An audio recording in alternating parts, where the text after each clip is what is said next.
პირველი კულმინაციური დღე იქნება 25 ნოემბერი. ვიქნებით ბევრი და ეს დღე მათ ჩაუშხამდებათ.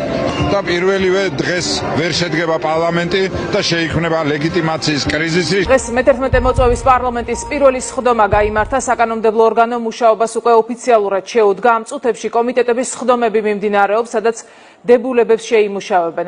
არ ვეყოფით, მაშინ უნდა კიდევ უფრო მეტი მოვიდეთ, როდესაც სიმულაციურ რუსულ მთავრობას დაამტკიცებენ. სამთავრობო გუნდი საქმიანობას ოფიციალურად შეუდგა. პარლამენტის მიერ მინისტრთა კაბინეტი დამტკიცებულია. კიდე არ ვეყოფით, მაშინ უნდა მოვიდეთ კიდევ უფრო ბევრი, როდესაც თავის პრეზიდენტის დამტკიცებას, ამ რუსის პრეზიდენტის დამტკიცებას შეეცდებიან. მიხეილ ყაველაშვილი საქართველოს არჩეული მე-6 პრეზიდენტია.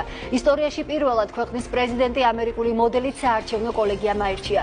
რუსთავზე წყდება ყველაფერი. ხალხი იქ უნდა მივიდეს, იმდენი უნდა იყოს კოსმოსში რო გაფრინდეს იმედის დრონი, იქიდანაც გამოჩნდეს ხალხი.